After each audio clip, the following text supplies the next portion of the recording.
తాను మళ్ళా టైంకి వచ్చిన. మరి ఈయాటి జోర్దార్ వార్తలేందో వాటి ముచ్చట్లేంటియో తెలుసుకుందామా? ముందుగాల పెద్ద వార్తలు. సోనియమ్మకు కాంగ్రెస్ శనార్థులు, ఆవలింతలే హనుమంతన్న దీవెనార్థులు. కాల్కు గిరికలు కట్టుకొని తిరుగుతున్న జగన్ అన్న, ఒంచేలకొస్తలేదని బాధెల్ల పోసుకున్న ఓ అన్న.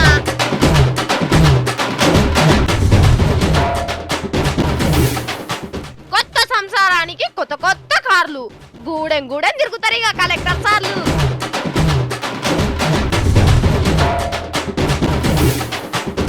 ఇంచు ఇంచు ఎగురు పెడుతున్న పువ్వు చెట్టు, అధికారంలో కచ్చుడికిదే ఆఖరి మెట్టు. లబలబలబా అనుకుంటా లడాయికి దిగిన లలితక్క, లచ్చలంటుండట మొగడు బిడ్డ కొడుకు పుట్టినాక. ముందుగాలనే తెలంగాణ ముచ్చట్లకెళ్ళి సురువు చేద్దాం. ఈ మాట ఎందుకంటున్నానంటే ఇవాళ కాంగ్రెస్ వాళ్ళు తెలంగాణ ముచ్చట మీద సోనియమ్మ పుట్టినరోజు ఘనంగా జరుపుకున్నారు. ఏండ్లకేండ్లు కొట్లాట అవుతున్నదని, పోరగాన్లు చచ్చిపోతున్నారని సెంటర్ సర్కారు దాన్ని నడిపించిన సోనియా గాంధీ మేడం దయ తలిసి రాష్ట్రం ఇచ్చింది. కాబట్టి ఆమె పుట్టినరోజును కృతజ్ఞతా దినంగా జరుపుకున్నది. గాంధీ భవన్ లా లీడర్లందరూ జమగూడి ఎట్లెట్లా చేసిండ్రో ఓ పారి చూద్దామా? పాండ్రి చూద్దాం. ఆ చిన్న లీడరు పెద్ద లీడర్ జమగానే దానం నాగేందర్ సార్ను బెడ్ మీద వండబెట్టిండ్రు. ఉడుకు రక్తం ఉన్నోనివి కాబట్టి నువ్వే నెత్తురియాలని పాకెట్ నిండా దానం చేయించిండ్రు. ఓ ఇద్దరు పడుసు లీడర్లు కూడా నెత్తురిచ్చిండ్రు. కడుమోళ్ళంతా కష్టపడి చూసి ఫోటోలు దిగిండ్రు. ఉత్తమ్ కుమార్ సారు మీరు జర జరుగుండ్రి, వెనక మర్ర ఇంకా చాలా మంది లీడర్లు ఉన్నారు ఫోటోలు దిగనీకి. లేవకు ఫోటో అయిపోలే. మీరు మీటింగ్ వాళ్ళకు వాని వాళ్ళు రక్తం ఇచ్చేస్తారు గాని. అగో సోనియమ్మ దయం తలుసుకునేందుకు తెలంగాణ పబ్లిక్ కాలేజీకి వెళ్ళి ఇటే వచ్చినట్టున్నారు చాలా మంది. తెలంగాణ మీటింగ్ అంటే పాటలు లేకపోతే ఎట్లా? ఓ పాట అందుకోండిగా. నువ్వు తీసుకున్న ఈ నిర్ణయానికి తిరగాలేదమ్మా, ఆటుపోటులకు నిలబడగలిగే ధైర్యం నీదమ్మా. ఉక్కు మహిళ మన తల్లి ఇందిరను యాది చేస్తివమ్మా. అమ్మా సోనియమ్మ మా చల్లని తల్లివే అమ్మా. జోరు మీద పాట పాడుతుంటే హనుమంతన్న అయితే ఏళ్లతోనే దరవేసుకుంటా తలకాయతోనే డాన్స్ చేసిండు. ఇంకా మీటింగ్ మోపు కాలేదు కాబట్టి ఇంకో పాట అందుకున్నారు ఇక పాటగాళ్ళు. ముఖ్యమంత్రి గారు కేసీఆర్ పాట జోరుగానే నడుస్తున్నది కానీ నెత్తురిచ్చిన వాళ్ళు యాదికి వచ్చే వరకు హనుమంతన్నకు ఆవలింతలు వచ్చినాయి. ఇంకో పాట అందుకోండి. ఈ ప్రజాస్వామ్య పరిరక్షణే ధ్యేయమై కాంగ్రెస్ ప్రజ కంచుకోటయ్యి రక్షించే నెహ్రూ అత్తా భర్త భారాన్ని భుజ స్కందముల మీద మోస్తున్న బొక్కు గుండె మీది. ఈ పాటతో కూడా హనుమంతన్న కూపొస్తలేదు. ఆపుండ్రిగా పాటలు అయిపోయినాయి ఇక లేవే. ఇక ఒక్కొక్కరు స్పీచ్లు ఇయ్యండ్రి సార్లు. ఒక పవిత్రమైనటువంటి శాసనసభని అపవిత్రం చేసినటువంటి ఘనత ఈ రోజు తెలంగాణలో ఉన్నటువంటి ప్రభుత్వానికి దక్కింది. కాంగ్రెస్ వాళ్ళు తెలంగాణ ఇస్తే ఈ రోజు జల్సాలు చేసుకుంటుంది ఈ పార్టీ. ఈ రోజు కాంగ్రెస్ పార్టీ చేసినటువంటి త్యాగాలు దేశ చరిత్రలో ఏ పార్టీ చేయలేదు. కొద్దిగా స్పీడ్ పెంచుండ్రిగా. ఈ సందర్భంగా నాకంటే ముందు కూర్చున్న విద్యార్థులే సోనియా గాంధీ గురించి బాగా చెప్పగలుగుతారని, చెబుతున్నారని, ఎప్పుడైనా చెప్తారనే విషయం బాగా నమ్మకం వచ్చింది. దున్నపోతు ఈనిందని మోడీ గారు అంటే మన కేసీఆర్ గారు దూడను కట్టేస్తా అని చెప్పి ఢిల్లీ నుంచి ఇక్కడికి వచ్చి మాట్లాడుతా ఉన్నారు. అగో హనుమంతన్న అన్ని మనసులో పెట్టుకుంటున్నాడు, కళ్ళు మూసుకొని ఆలోచించుకుంటున్నాడు. అసలు ఒడిచేటట్టు లేదనుకున్నారో ఏందో గానీ కడుమోళ్ళంతా సెల్ ఫోన్ల మీద కళ్ళు పెట్టిండ్రు. అన్నా నీ వంతొచ్చింది లేవే, ఇక ఇదివరకు దాకా ఆలోచించిన అన్ని చెప్పాలి. మరి तारीफ तो ये करना, ऐसे वर्करों की आज कांग्रेस की जरूरत है. पार्टी पावर में रहो न रहो, कांग्रेस के हित में काम करने वाला नौजवानों की जरूरत है. यही कांग्रेस का देन है. इसी शब्दों के साथ जय हिंद जय भारत. జోరు మీద చెప్పినావు పో. ఇక అన్న తర్వాత వాళ్ళొగలు వీళ్ళొగలు మాట్లాడినాక ఆఖరికి పార్టీ పెద్ద మనిషి ఉత్తమ్ కుమార్ సార్ లేచిండు. భారతదేశంలో స్వతంత్ర భారతదేశ చరిత్రలో భారతదేశానికి, భారతదేశంలోని వీకర్ సెక్షన్స్ కి, ఎస్సీలకి, ఎస్టీలకి, బీసీలకి, మైనారిటీలకి, గ్రామాల్లో బీదవారికి, రైతు కూలీలకి ఎవరన్నా ఎక్కువ స్థాయిలో సేవ చేశారంటే సోనియా గాంధీ గారిని చెప్పి మనం చేస్తున్నాం. ఇగో గిట్ల సోనియా మేడంకు తెలంగాణ రాష్ట్రం పబ్లిక్ తరఫున శనార్థులు చెప్పిండ్రు. తెలంగాణ ప్రజలారా, సార్లు మాట్లాడిన మాటలన్నింటినీ గట్టిగా యాదికి పెట్టుకోండి. ఇక కాలేజ్ బెల్ కొట్టే టైం అయింది. నడువురి. నాకు అన్ని కొత్త గాజులే మంచిగున్నాయా? కొత్త చీర, కొత్త బొట్టు, కొత్త జాకెటు, గోళ్ళ పెయింట్ కూడా కొత్తదే. చెవుల కమ్మలు కూడా కొత్తయే. లేకపోతే ఏంటి, కొత్త నౌకరికి ఎక్కినా కదా, నా ఇష్టం, నేను కొత్తగా కొనుక్కుంటా, మీకెందుకు? అట్లా చిత్రపోకుండ్రి. కొత్తవి కొనుక్కునే ముచ్చట మీద ఓ వార్తున్నదని మా అన్నలు చెప్తే నేను కొత్తవి కొనుక్కునే అన్ని వస్తువులు యాదికి వచ్చినాయి. ఏంది, మీరైతే కొనుక్కోరా? ఎవరైనా కొనుక్కుంటారు. ఓ పని మీదకి వచ్చినప్పుడు అన్ని మంచిగా ఉండాలి కదా. కొత్త కొత్త కొత్త కొత్త అన్ని కొత్తయే. కొత్త రాష్ట్రంలా కొత్త జిల్లాలు, కొత్త ఆఫీసులు, కొత్త ఆఫీసర్లు, ఇక వాళ్లకు కొత్త కార్లు కూడా రాబోతున్నాయి. కొత్త కలెక్టర్లందరికీ కొత్త ఇన్నోవాలు ఇవ్వాలని తెలంగాణ సర్కార్ నిర్ణయం చేసింది. మొన్ననే 4వ సింహాలకు బండ్లు కొనిచ్చిండ్రు కదా, డబ్బు నురికి దొంగలను దొరకబట్టాలని. గట్లనే కలెక్టర్లు కూడా ఉరికి ఉరికి పేదలకు సేవ చేయాలని పెద్ద కార్లు ఇవ్వబోతున్నారు.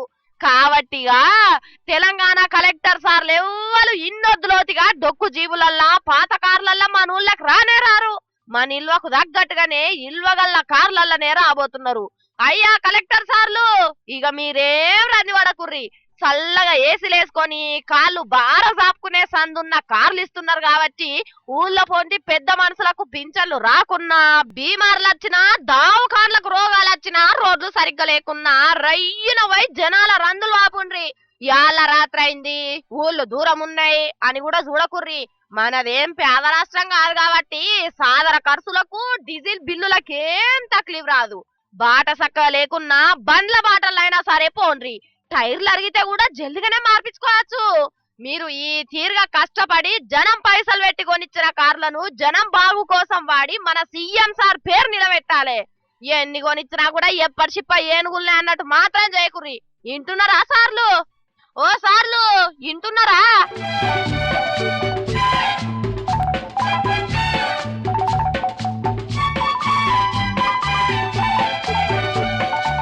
మనిషి హౌస్ అంటే నీటి బుడుగ సొంటిది.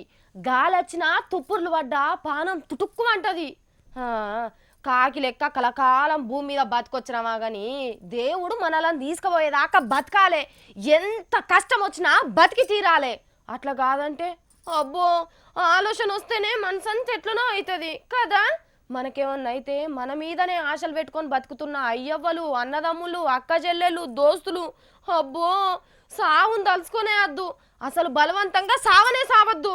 గివిళ్ళని చూసి మనం అందరం గదే నేర్చుకోవాలి. ఈడ కనిపిస్తున్న మనుషులందరూ సచ్చి స్వర్గంలో ఉండాల్సిన వాళ్ళు.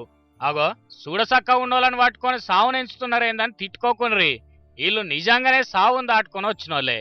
మన హైదరాబాద్ నడిమిట్లా హుస్సేన్ సాగర్ చెరువు ఉన్నది కదా, అగో దాంట్లో వాడి జీవిద్దాం అనుకున్న వాళ్ళే వీళ్ళంతా. ఇగో ఇట్లా చచ్చిపోదాం అనుకున్న వాళ్ళని కాపాడేదానికే ఎకేరే పోలీసులను పెట్టిండ్రు కదా, లేక్ పోలీసులని. వాళ్ళు ఇల్లు దునికేటప్పుడు చూసి అదాటిన చెర్ల దునుకో చిన్న పడవేసుకొని పోయో చెయ్యి పట్టుకొని కాపాడితే వీళ్ళంతా బతికిండ్రు. అంటే కొత్త జన్మెత్తిండ్రు అన్నట్టు. పోయినేడు 209 మంది దాకా సాగర్లో దునికి చచ్చిపోయినరట. ఇక మన పోలీసులు జర గట్టిగా నజరు పెట్టే పట్టుకల్లా ఈ ఏడు 50 మంది చచ్చిపోయినరట. కడమోళ్ళందరినీ ముక్కులకు నీళ్లు పోక ముందే గుంజి గడ్డకు పడేసిండ్రట పోలీసులు. ఇక అట్లా బతికిన వాళ్ళందరినీ మళ్ళా హైదరాబాద్ పట్టుకొచ్చి చెరువు ఒడ్డుకు నక్లెస్ రోడ్డు కాడ పునర్జన్మ దినోత్సవం అని చేసిండ్రు. దునియాల చాలా మందిది సాలిసాలని సంసారం సచ్చేదాకా దుఃఖమే. మరిగా పెద్ద పెద్దోళ్ళు ఏమన్నా సంబరంగా ఉంటారా అంటే ఎంత చెట్టుకు అంత గాలన్నట్టు ఎంతటోనికి అంత కష్టం కూడా ఉంటది. తిప్పలు వచ్చింది కదా అని చచ్చిపోతే భూమి మీద మనుషుల వలన మిగులుతారా? లవ్ మ్యారేజ్ నాది. ఆల్రెడీ నాకు ఇప్పుడు బాబు ఉన్నాడు. అయితే నేను ఏం చేశాను, ట్యాంక్ బోర్డ్ దగ్గరికి నార్మల్గా వెళ్ళాను. దూకనివ్వరని నాకు తెలుసు. నార్మల్గా వెళ్ళి అక్కడ నించున్నాను, ఛాన్స్ సేపు నించున్నాను. నించొని సివిల్ డ్రెస్లో సార్ వాళ్ళందరూ ఉన్నారు. మా బాబుని తీసుకెళ్ళాను, హ్యాండ్ బ్యాగ్ అక్కడ పెట్టేసా, డబ్బులు, ఏటీఎం కార్డ్స్ అన్నీ అక్కడ పెట్టేస్తే కొంచెం సార్ మా ఫ్రెండ్ వాళ్ళ ఇంటికి వెళ్ళేది ఉంది అని చెప్పా. ఓకే అమ్మా అన్నారు, వదిలేశారు. కాస్త ముందుకెళ్ళి అది పట్టుకొని దుంకే లోపు బాబు నేను వచ్చి నన్ను సేవ్ చేశారు. అసలు ఇప్పుడు నా లైఫ్ చాలా బాగుంది. జర్ర అటు ఇటు ఏమన్నా అయితే ఎంత ఏడిపేడుతారు ఇంట్లో. ఈ సంటిపోరాడు ఏమైపోవు అవలేకపోతే ఒక్కలేంది ఓ మనిషి చచ్చిపోయిందంటే ఉన్నోళ్ళందరికీ బతుకు మొత్తం బాధే ఉంటది. ఆ రోజు కొంచెం ఆర్థిక ఇబ్బందుల వల్ల నేను 10 years నుంచి సఫర్ చేస్తున్నాను. కానీ చివరికి నాకు చావే పరిష్కారం అనిపించింది. కొంచెం అనారోగ్యం కూడా ఉంది నాకు. దానివల్ల 11:30 నైట్ అండి. నేను ఆ టైంలో పోలీస్ వాళ్ళు అక్కడ ఉంటారని ఊహించలేదు. ఒక 10 minutesలో దాంట్లో పడి చనిపోదామని వచ్చేసాను. ఇక అయిందేదో అయింది కానీ తీయండ్రి, ఏడవకుండ్రి చూస్తున్నారు కదా. ఏ ఆలోచన లేకుండా చచ్చిపోదాం అనుకున్న వాళ్ళు ఎవరన్నా ఉంటే వీళ్ళని చూసన్నా మనసు మార్చుకోండి. బతుకుంటే బలిషాకు తినైనా బతకొచ్చు, పోతేమొస్తుంది పాసు ఉన్నోళ్ళని ఏడిపించుడు కాకుంటే.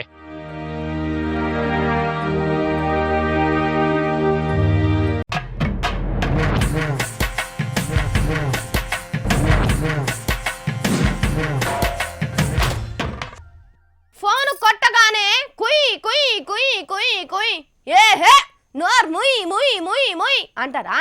అట్లా కోపం తెచ్చుకోకుండ్రి. జగన్ సార్ ముచ్చట చెప్తున్నా కాబట్టి జర్రంత సార్ డైలాగును కూడా కలగలిపిన బిల్డప్ ఉంటదని.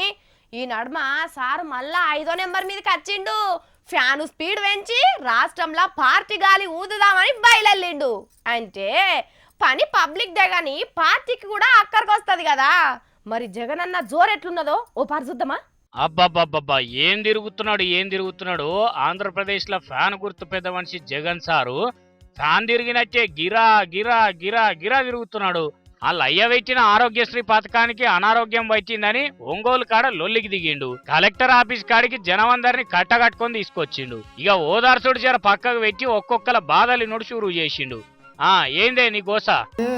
ఆరోగ్యశ్రీ మీద ఆపరేషన్ చేయమంటే చెయ్యము, డబ్బులకైతే చేస్తామన్నారు సార్. ఏ లొల్లి పాడుగాను, ఏది వినిపించి పాడైతలేదు. జగన్ అన్న నువ్వన్న అడుగు. రావు సార్ సాపుగా. ఏంది ఒంటేలకు వస్తలేదా? దానికి జగనాల్ సార్ ఏం చేస్తాడు? స్టేజ్ మీద గిట్ల ఇడిచిపెట్టావు ఆయన. ఇంతకు ఎన్ని రోజుల కంచి ఒంటేలకు వస్తలేదే? దాదాపు సంవత్సరం 2 సంవత్సరాల నుంచి ఎట్నే అవుతుంది సార్. ఏ పని ఆపినా మంచిదే గాని ఒంటేలు నాపుడైతే అబ్బో జల్దిగానే పోసే పని చేయాలి. గట్టిగా అడుగుతాంలేండి, మీ అందరి తరపున గట్టిగా అడుగుతాం. అంతనే సారు. అగో ఇంకెవరు వస్తున్నారు, చెప్పక్క ఏంది నీ పరిస్థితి? రిమ్స్ లో ఎముకల డాక్టర్ దగ్గరికి వెళ్ళాను సార్. రిమ్స్ లో ఎముకల డాక్టర్ దగ్గరికి వెళ్తే ఏం చెప్పారు? మాకు ఇక్కడ ఏం లేదమ్మా, ఏం లేదు వెళ్ళిపోండి అని చెప్పేసి పంపించేశారు. ట్రీట్మెంట్ కూడా ఇవ్వలేదు, బయట మందులు మాత్రం రాసిచ్చారు సార్ తీసుకోమని. ఇక ట్రీట్మెంట్ కూడా ఇవ్వకుండా వెనక్కి పంపించేస్తారు. బయట మందులు రాశారు సార్. అంతే వెనక్కి వెళ్ళి ఒక నసరాపేటలో నాటు వైద్యం చేయించుకున్నాను సార్. నేను నాటు వైద్యాన్ని కూడా తగ్గట్లేదు సార్. నాటు డాక్టర్లు అంటే సార్కే మెరకైతుంది గాని అట్లా పసరు పట్టించే కార్యక్రమం చేస్తున్నదట సర్కారు. అంతేకాదు ఆఫీసర్లను కూడా భయపెట్టి ఆఫీసులు ఇడిచిపెట్టి ఉరికేటట్టు చేస్తున్నదట ఆంధ్ర సర్కారు. ఒంగోలు నేను కూడా ఇక్కడికి వచ్చి కలెక్టర్ కు అర్జీ ఇవ్వాలనుకున్నా. మనం వస్తున్నామని చంద్రబాబు నాయుడు గారు ఫోన్ చేసి చెప్పినట్టున్నాడు, వెళ్ళిపోయిందట. ఎవలను చూసి ఎవరు భయపడుతున్నారో ఎవరు భయపెడుతున్నారో గాని జగనాల్ సార్ అయితే కాళ్ళకు చక్రాలు కట్టుకొని తెగ తిరుగుతున్నాడు ఈ నడుమ. ఇప్పుడు మీకు నేను బెంక్ ముంగట ధర్నా చేసే వార్త చెప్పబోతున్నా. అరే ఏంది గట్ల ముక్కిరుస్తారు? రోజు చూసిందే చూస్తున్నాము, మళ్ళా బెంక్ ముచ్చటేంది అని అనుకుంటున్నారా? నేను చెప్పబోయేది మీరు అనుకునే నోట్ల కోసం పాటలు పడే వార్త కాదు. బెంకు చేయబట్టికే సంసారాలనే సిచ్చులు పెట్టే వార్త. అబ్బో నిజంగానే అనుకుంటాం గాని కొందరు ఆఫీసర్లు నవ్వుకుంటానే నడింట్ల వాదిన సొమ్మును నవిలి మింగుతారు సప్పుడు కాకుండా. ఆడోళ్లకు ఉంటే అత్తగారిల్లు, పోతే అవ్వగారిల్లు. ఈ రెండిల్లు కాకుండా పట్నంలో ఉన్న బ్యాంకు కూడా ఇంకో అవ్వగారిల్లు అయిపోయింది డ్వాక్రా సంఘం సభ్యులకు కదానుల్లా. అప్పులు సప్పులు ఇస్తది కదా. సొంత అవ్వగారింటి కన్నా పండుగలకో పబ్బాలకో పోతారు కావచ్చు గాని బ్యాంక్ అవ్వగారింటికి అయితే నెలకో పారిపోవాల్సిందే. ఆగో గసొంట అవ్వగారి మీద ఆంధ్రాలున్న నూజివీడు మండలం గొల్లపల్ల ఆడోళ్ళు అలిగి కూర్చున్నారట. బ్యాంకుకు తాళం పెట్టిండ్రు, గేటు ముంగట కూర్చున్నారు. మరి పైసల లెక్కలు రాసుకునే ఆఫీసర్ అన్నదమ్ములు ఎక్కడ వాయిరి? తాడి చెట్ల కింద కుర్చీలేసుకొని ఉన్నారు కదా. మరి లొట్లయితే కనిపిస్తలేవు కాబట్టి ఏ పాటో రన్ని మీదనే కూర్చున్నారు అనుకోవాలి. ఈడ ఏ వారం చూస్తా అంటే అలుగుడు కాదు, గొల్ల పళ్ళం తినిపించేటట్టు లొల్లి చేస్తున్నారు కదా. మహిళలకు శిక్షించాలి, పొదుపు డబ్బులు వాడుకున్న బ్యాంక్ మేనేజర్ ని. పొదుపు పైసలు బ్యాంకు మేనేజర్ వాడుకున్నాడు. ఆయనకు మీరెందుకు ఇచ్చిండ్రక్క పైసలు? అసలు ఏమైందక్క? ఏంది మీ బాధ? మాకు జరిగిన అన్యాయం అంతా ఇంత కాదండి. వెళ్ళిపోయారు బ్యాంక్ మేనేజర్ గారు, మమ్మల్ని అందరినీ కుంభకోణం చేసి వెళ్ళారు. ఇంట్లో మొగుళ్ళు మమ్మల్ని బతకనీయట్లేదండి. మీరు కట్టాము, మీరు డబ్బులు ఇచ్చి కట్టారు, ఆ డబ్బులు ఏమైపోయినాయి, ఏం చేశారు మీరు అని చెప్పి మగవాళ్ళు మమ్మల్ని ఏదిస్తున్నారండి. చావాలో బతకాలో అర్థం కాక మేము తెగిచ్చి ఇవాళ ధర్నా కూర్చున్నామండి. ఓర్ని తిప్పల పాడుగాను సంసారాలకే సిచ్చు పెట్టే కథ వేసిపోయింది కదా. మరి ఊకే పనెగ్గొట్టి పట్నం పోతా అంటే ఏ మొగోడైనా ఎందుకు ఊకుంటాడు? అయినా పైసలు వాయే, ఇక పానం పోయినా పర్వాలేదని లొల్లికి దిగిండ్రన్నట్టు. అంతేనా అక్కలు? మరి మా గ్రూప్లో 10,000 తీసేసి డిపాజిట్ చేసామన్నారండి ఆయన. మరి చేశారో లేదో కూడా మాకు తెలియదండి అసలుకి. మరి వెళ్ళిపోయిన ఆయన అలా చేశారు. ఇప్పుడేమో ఈయనేమో అది సాల్వ్ అయితేనే మీకు లోన్లు ఇస్తామమ్మా, లేకపోతే ఏమో అదేమంటే మీరు విజయవాడ జోనల్ ఆఫీస్కి వెళ్ళండి, సమాధానం చెప్తారు, అక్కడి నుంచి స్పందన రావాలని అంటే మాకు ఇవన్నీ తెలిస్తే ఇక్కడ లోన్లు తీసుకోవటం, ఇక్కడ ఈ విధంగా వీళ్ళు చుట్టూరు నెలల తరబడి తిరగటం, నెలల తరబడి లెటర్లు పెట్టి ఎదురు చూడటం అనేది ఉండదు కదండి.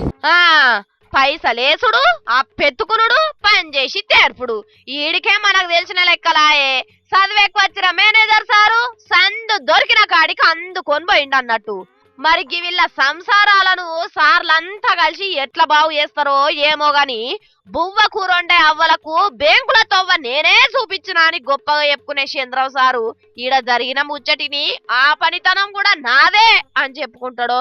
ఏనన్నా కనిపిస్తే గట్టిగా అడుగుండ్రు అక్కలు, గట్టిగా అడుగుండ్రి.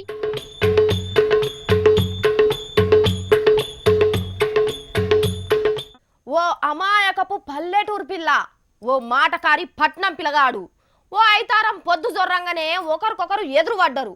తొలిసూరు సూపుతోనే ఇష్టపడ్డరు, కలిసి తిరిగిండ్రు కూడా. అమ్మ నాయనలు ఎదిరించి పెండ్లి కూడా వేసుకున్నారు. 2 పిల్లలు కూడా పుట్టిండ్రు. కట్ చేస్తే ఏమైతుంది? అందరికి ఎరికే కదా. ఎన్నేళ్ల కానుంచి ఇసొంటి వార్తలు ఇంటలేము, గిది కూడా గసొంటిదే. ఆడోళ్ళ చెర చిన్నగా ఉంటదా? శీతకాలం నుంచి మొగన్ చేతలు చెప్పరాని తిప్పలేనాయే. ఇగో కరీంనగర్ లో ఓ అక్కకు కూడా మొగంతో కష్టం వచ్చిందట. కన్న బిడ్డలను తీసుకొని వచ్చి కలెక్టర్ ఆఫీస్ ముంగట కజ్జకు దిగింది. ఈ అక్క పేరు లలిత. జమ్మికుంటలున్న శ్రీకాంత్ అనే గీ మోతెవారిని లవ్ చేసి లగ్గం చేసుకున్నది.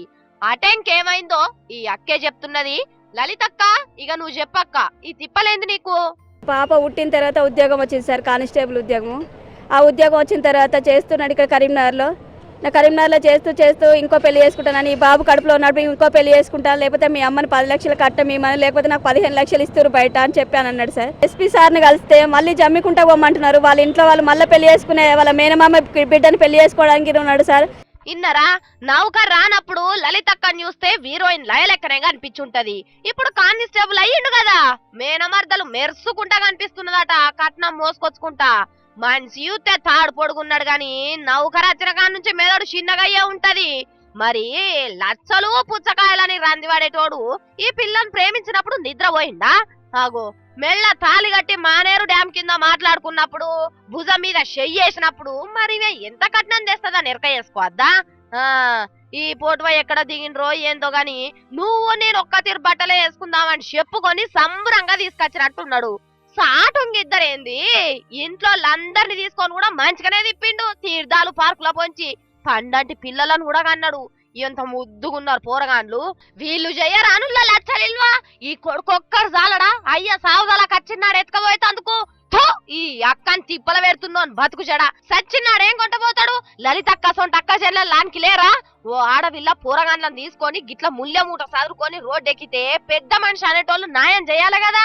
అయ్యా పోలీస్ పెద్ద సార్లు, లోపటేమైతున్నదో మాకు తెలియదు గాని ఈ అక్క పుట్టిన పోరగాన్లకైతే తండ్రిని దేవులాడకరాండ్రి, లేకపోతే లంగలను కాపాడుతున్నారని బద్నాం వస్తది. Breaking news. తెలంగాణ రాష్ట్రంలో పువ్వు గుర్తు పార్టీ గదే భారతీయ జనతా పార్టీ, గదనహ బీజేపీ. గా పార్టీ షెట్టు వెరిగి ఇగురు పెట్టి కొమ్మలేసి ఊడలు కూడా వాడుతున్నది. గదేనుల్లా పార్టీల షరికలు జరుగుతున్నాయి. ఎవరెవరు ఏ మంత్రులు జాయిన్ అయినరు, ఏ ఎమ్మెల్యే కాషాయం రంగు రుద్దుకున్నారు అని గాబరా వడకుర్రి. సార్లు మీదికెళ్ళి కాకుండా కిందికెళ్ళి నింపుకుంటూ వస్తున్నారు సభ్యత్వాన్ని. అరే అన్ని కారెడ్డమే అనుకోవద్దులా. కాకపోతే చూడురి, ఇగో ఇదేందో ఎరికే కదా, బీజేపీ రాష్ట్ర ఆఫీసు ఇవాళ వాళ్ళ పార్టీలకు షేరికలు ఉండే వరకు పెద్ద లీడర్లంతా పండుగ చేసుకున్నంత పనిచేసారు. కాకపోతే ఆ పార్టీ అధ్యక్షుడు లస్వన్న ముఖం చూడుర్రి, బలం పెరుగుతున్నదని సంబరంగా కనిపిస్తలేడు. ఇంత పెద్ద పండుగ కాబట్టి పెద్ద లీడర్లు అందరూ స్టేజ్ ఎక్కిర్రు. ఇక తువ్వాలకి ఇవ్వాలని అన్ని రెడీగానే ఉన్నాయి. ఒక్కొక్కరు వచ్చి కండువాలు కప్పుకోవాలి. చూసిరా ఎంతమంది జైనింగ్ అయ్యారో అధ్యక్షుడు లస్వన్న ఆధ్వర్యంలో. పోసకు పోస ఆసరన్నట్టు కాంగ్రెస్ పార్టీలకు వెళ్ళి భూపాలపల్లి జెడ్పీటీసీ మేడాన్ని ఇట్లా ఘనంగా వాళ్ళ పార్టీలో కలుపుకున్నారు. ఈ సభకు ఎంతమంది వచ్చారు అనుకుంటున్నారు? ఇగో ఇంత పబ్లిక్ నడుమ ఇంత పెద్ద లీడర్ ఇంత పెద్ద పెద్ద లీడర్లు పూగుర్తు నిగిరి పెట్టించేందుకు నడుము కట్టిర్రు అన్నట్టు. కాబట్టి లసువన్న మీరిట్లనే ఒక్కరిద్దరని చూడకుండా మీ పార్టీలను అధికారంలోకి తెచ్చేదాకా నిద్రపోకురే. పార్టీల చేరికలే ప్రభుత్వాన్ని నిలబెట్టే రోజులే. మీ రోజులు కొద్దిగా ఆగి వస్తాయి గంతే. నాకేమైంది? సూపుకు పక్క ఉంటే అందంగా లేనా, నౌకరు చేస్తలేనా, వార్తలు తెస్తలేనా, జోర్దారు చేస్తలేనా అని అనుకోవాలి కదా. నాతోనేడైతుంది, నాకంత తెలివి ఎక్కడిది అని అనుకుంటే మనం గట్లనే ఉంటాం. ముంగట బయట ఉరుకుతూనే ఉంటారు. అంతేనా కాదా? నేనే కాదు, ఎవ్వరైనా గంతే. అంత మంచి జరుగుతుంది అనుకుంటే మంచే జరుగుతుంది. ఏమవుతుందో ఏం పోతుందో అనుకూకే ముక్కిరిస్తే ఏది మొదలు కాకుండానే పోతుంది. ఈ ముచ్చట ఏ ముసలమ్మని అడిగినా చెప్తారు కదా. కానీ గా బయట దేశంలో పెద్ద పరీక్షలు చేసిరట ఈ సంగతి మీదనే. నిజంగానే మనసు నిమ్మలం ఉంటే మంచి జరుగుతుందని అమెరికా శాస్త్రవేత్తలు ఏళ్ళ కవనంగా పరీక్షలు చేసి దొరకబట్టిరట. అంటే చిన్నప్పుడు ఆరోగ్యమే మహాభాగ్యం అంటారు కదా పెద్దోళ్ళు. జనాలంతా ఎప్పుడు ఏం జరుగుతుందోననే ఆలోచన చేయకుండా ఏం జరిగినా మన మంచికి అని ఆలోచన చేసేటోళ్ళు మస్తు రోజులు బతుకుతారట. నాకు అది కావాలి, ఇది కావాలి, పైసలు లేవు, అప్పులు ఎక్కువైనాయి, మనశ్శాంతి అనే ముచ్చటే లేకుండా రంది పెట్టుకొని బతికితే మనిషి అదే బరువుతోని బక్క చిక్కి జల్దిన చచ్చిపోడు ఖాయం అని హార్వర్డ్ యూనివర్సిటీ వాళ్ళు చెప్పారు. అందరూ మనసులో మంచిగా ఆలోచన చేస్తే క్యాన్సర్, గుండెపోటు, దగ్గుదమ్మాసోని బీమార్లు రాకుండా మంచి ఆరోగ్యంతో బతుకుతారని సర్వే చేసి చెప్పిర్రు. విన్నారు కదా ఈ ముచ్చట. మంది చెప్పినా మీం చెప్పినా అంత ఒకటే ముచ్చట. మంచి అనుకుంటే మంచి అవుతుంది, చెడుని తలిస్తే చెడ్డగానే ఉంటాయి రోజులు. ఏమంటారు? ఇంత అంటిన ఉద్దవుతున్నాయి కదా మన జోర్దార్ ముచ్చట్లు. మరి మన జోర్దార్ అంటేనే గట్లుంటాయి. ఇప్పుడు చూడకపోతే తెల్లారి 5 గొట్టంగా చూడుండ్రి. అప్పుడు తప్పితే ఇవే వార్తలు పొద్దుగాల 8:30 కూడా వస్తాయి. అప్పుడు చూడుండ్రి. అదవరదాకా చూసుకుంటూనే ఉంటారు కదా హెచ్ఎన్ టీవీ. ఇంకో ముచ్చట, కొత్త రిపోర్టర్ల ముచ్చట సోమవారం నాడు చెప్తా, సరేనా? నా లెక్కనే యాంకరింగ్ చేయాలంటే సెల్ ఫోన్తో వీడియో తీసి పంపుడు మాత్రం మర్చిపోకుండ్రి. ఉంటామల్లా, టాటా.